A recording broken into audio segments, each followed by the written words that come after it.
नमस्कार, Manisha's food on मूडमध्ये तुम्हा सर्वांचं स्वागत आहे। आणि आजची माझी रेसिपी सोपी तिळाची आणि कढीपत्त्याची चटणी ही आहे। पण यात मात्र मी खोबरं घातलेलं नाहीये, कारण खोबरं आपल्या पोटातून येवी ना तेवी जातच असतं। त्यामुळे ही अगदी न्यूट्रिशियस चटणी आहे, जी तुम्ही रोज सकाळ संध्याकाळ खाऊ शकता आणि त्यामुळे आपल्या शरीराच्या बरेच गरजा पूर्ण होतात। तर चला आपण रेसिपीला सुरुवात करूयात।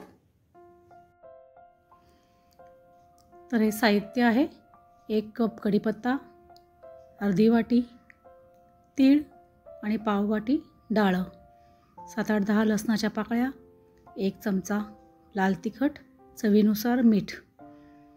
साहित्य थोडं कमी जास्त झालं तरी चालणार आहे, काही बिघडत नाही। चला कृतीकडे वळूयात। एका कढईत थोडंसं तेल घेऊन आपण कढीपत्ता अगदी कुडकुडीत होईपर्यंत परतणार आहोत।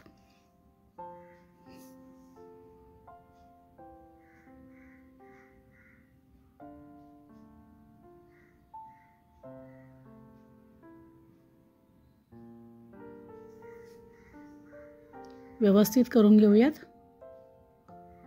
तसं लक्षात येत नाही कुडकुडीत झालाय की नाही, पण एक 2-3 मिनिटं कमी गॅसवर व्यवस्थित परतला आणि काढून ठेवला, थंड झाला की व्यवस्थित कडक होतो।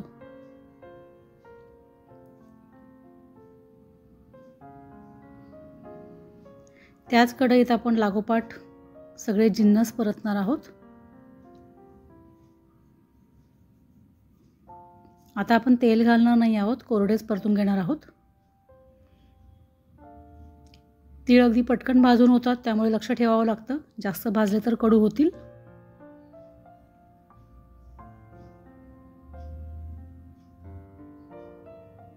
डाळही तसंच कमी गॅसवर पटापट भाजून घेऊयात।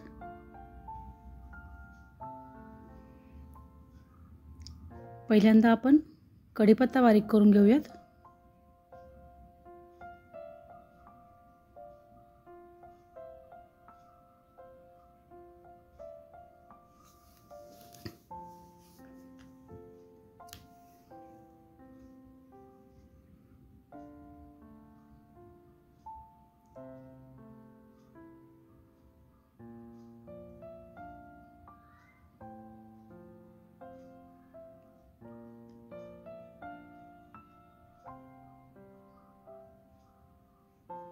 हे झालं की परतलेले जिन्नस आपण मिक्सरमध्ये बारीक करूयात।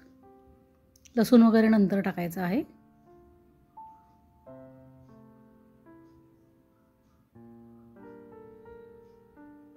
लसूण आधीच टाकला तर व्यवस्थित वाटलं जात नाही। अशी छान पावडर होते। आता ही पावडर मिळून येण्यासाठी आपण लसूण टाकतोय। फार लसूण टाकायचा नाहीये। यातच मिरची पावडर, मीठ असं व्यवस्थित मिक्स करून घेऊयात आणि परत 1-2दा वाटून घेऊयात। खरं तर खूप लसूण टाकला तर छान मिळून येते, पण नंतर खाताना देखील तोंडाला वास येतो, जेवताना वगैरे। त्यामुळे प्रमाणातच लसूण मिळून येईल तेवढा। आणि फार तुम्हाला कोरडी भरभरीत वाटली तर थोडंसं तेलाचा हात लावा, म्हणजे व्यवस्थित मिळून येईल। तशी मला तरी आत्ता गरज वाटत नाही आहे, तिळाचं तेल देखील सुटतंच। तर आपली चटणी तयार आहे। अशाच रेसिपींसाठी माझ्या चॅनलला सबस्क्राईब, लाईक आणि फॉलो नक्की करा, म्हणजे मला मोटिवेशन येईल। तोपर्यंत धन्यवाद।